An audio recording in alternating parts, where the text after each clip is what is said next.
ในเดือนธันวาคม 2025 นี้องค์การปกครองนครหลวงเวียงจันทน์ยังจะสืบต่อนำพาซี่น้ำบรรดาหน้าเวียกที่สำคัญที่ยังคงค้างเป็นต้นแม่นโครงการรถเมล์ด่วน BRT และซ่อมแปลงเส้นทางที่มีการเปเพในกองประชุมองค์การปกครองนครหลวงเวียงจันทน์ครั้งที่ 53 ประจำเดือนพฤศจิกายน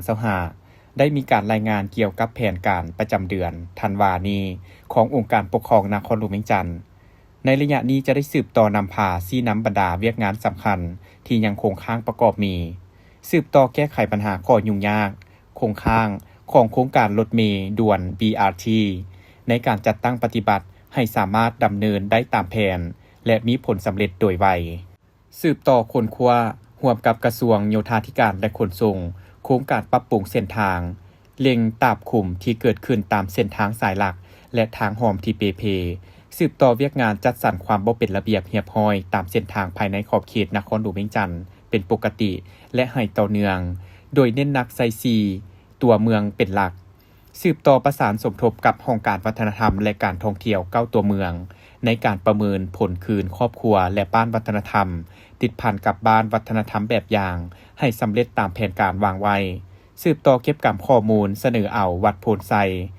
เพื่อรับพ้องเป็นมรดกแห่งชาติระดับท้องถิ่นของนครหลวงเวียงจันทน์สืบต่อแก้ไขปรากฏการณ์ย่อท้อในสังคมเสียงเนืองนันป้ายโฆษณา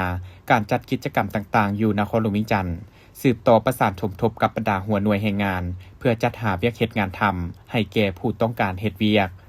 เพื่อให้บรรจุใส่ตำแหน่งงานของบรรดาหัวหน่วยแห่งงาน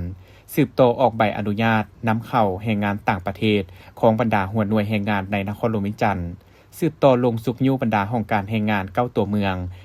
เกี่ยวกับการขึ้นทะเบียนแห่งงานลาวและแห่งงานต่างประเทศอยู่หัวหน่วยแห่งงานให้สำเร็จ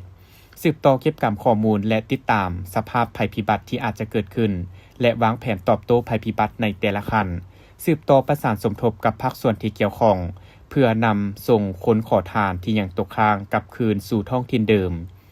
สืบต่อประสานในการร่วมมือกับบรรดาโครงการต่างๆเพื่อช่วยเหลือแม่หญิงและเด็กน้อยที่มีความเสี่ยงตกเป็นเหยื่อของการฆ่ามนุษย์สืบต่อกะเกี่ยมสร้างตั้งห้องการกาแดงคันเมือง5เมืองคือเมืองหาดทรายฟองนาทรายทองไสธานีปากงืมสังทองพร้อมนี้ก็จะสืบต่อจัดตั้งปฏิบัติวาระแห่งชาติที่ติดพันกับยาเสพติดอยู่บรรดาบ้านโรงเรียนให้ปลอดยาเสพติด